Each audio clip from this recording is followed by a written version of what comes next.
Salam jemaat yang terkasih dalam Kristus Yesus.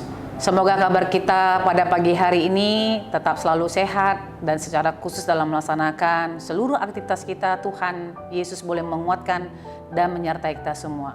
Kita akan mendengarkan firman Tuhan pada pagi hari ini, hari Senin tanggal 24 Juli tahun 2023. Nas firman Tuhan tertulis dalam kitab Efesus pasal 4 ayat 2, demikian firman Tuhan.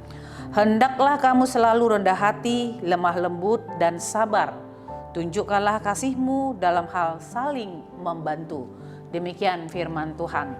Saudara-saudara yang terkasih dalam Kristus Yesus, nas ini dituliskan oleh Apostol Paulus ketika dia sedang dalam masa penderitaan karena terpenjara. Dan sebagai orang yang terpenjara, tentu Apostol Paulus ingin sekali untuk boleh menasehati jemaat yang dilayaninya.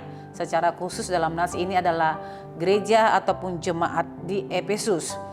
Dan Apostol Paulus mengajarkan sebagai orang yang percaya, dia menginginkan bahwa orang yang percaya itu harus hidup berpadanan dengan panggilan yang telah diberikan Tuhan kepada mereka.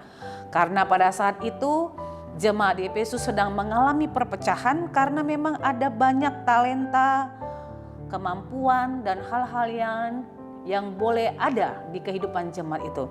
Karena itulah Apostol Paulus mengatakan, hendaklah kamu selalu rendah hati. Bapak, Ibu dan jemaat yang terkasih dalam Kristus Yesus, dalam perjalanan kehidupan kita di dunia ini kita memang sangat membutuhkan sikap yang rendah hati. Karena kita boleh hidup bersama-sama dengan orang lain yang ada di sekeliling kita, yang mungkin juga mereka memiliki talenta yang berbeda kepada kita. Dan sikap rendah hati ini mau mengajarkan kepada kita supaya kita boleh hidup bergaul dengan baik kepada orang lain, secara khusus tidak harus memelihara kesombongan, iri hati di tengah-tengah kehidupan kita. Yang kedua, Apostol Paulus mengingatkan kita supaya kita boleh lemah lembut. Dan firman Tuhan yang lain mengatakan ketika kita boleh dalam percakapan, dalam perkataan yang lemah lembut, maka itu bisa memanahkan ataupun memadamkan panah api daripada si jahat. Kalau kita berbicara dalam kelemah lembutan, itu artinya kita disuruh untuk menghadapi banyak orang dan semua orang yang ada di sekeliling kita dengan kelemah lembutan, dan itu akan membawa kita kepada hal yang mampu dalam penguasaan diri kita. Yang ketiga, Paulus mengajarkan kepada kita supaya kita sabar. Sabar ini sangat kita butuhkan di tengah-tengah kehidupan kita. Kenapa? Sabar dalam arti dalam nas ini Paulus mau mengingatkan kita harus sabar dalam menghadapi situasi kondisi tersulit sekalipun di tengah-tengah kehidupan kita. Dan ketika kita sabar, maka disitulah kita akan teruji dalam menghadapi siapapun dan apapun, bahkan jika itu kondisi kita sedang dalam hal yang sangat tersulit yang sedang kita alami. Dan yang berikutnya Apostol Paulus mengajarkan kepada kita, tunjukkanlah kasihmu dalam hal saling membantu. Mengapa Paulus menerangkan ataupun menekankan tunjukkanlah kasihmu dalam hal saling membantu? Karena semua kita memiliki kelebihan, kita semua memiliki talenta yang berbeda-beda, bahkan kita hidup di tengah-tengah dunia ini bisa juga berdampingan dengan orang kaya, tetapi juga bisa berdampingan dengan orang-orang miskin yang susah dan yang menderita.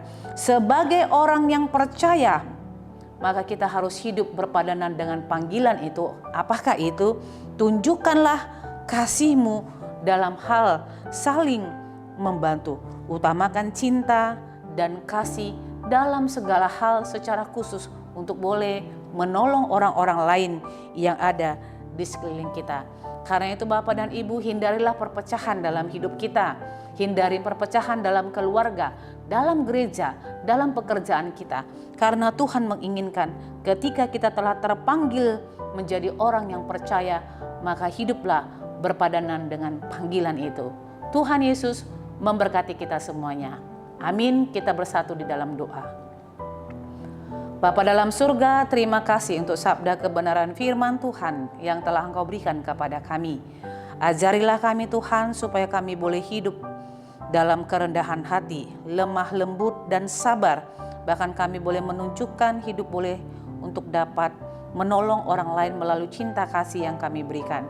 Karena sesungguhnya Allah menginginkan ketika kami menjadi orang percaya, maka kami boleh hidup berpadanan dengan panggilan itu dan tidak harus menjadikan kehidupan kami ini menjadi terkotak-kotak apapun yang terjadi di tengah-tengah kehidupan kami. Tetapi kami menjadi bagian dari rencana Tuhan yang terindah, di mana Tuhan telah menempatkan kami dalam keluarga, pekerjaan, gereja, bangsa, dan negara kami. Terima kasih Bapa, dengar dan kabulkanlah doa kami. Di dalam Kristus Yesus kami berdoa dan memohon kepadamu. Anugerah Tuhan kita Yesus Kristus, kasih setia Allah Bapa, dan persekutuan Roh Kudus, itulah yang menyertai hidup kita hari ini, besok, dan sampai selama-lamanya. Amin.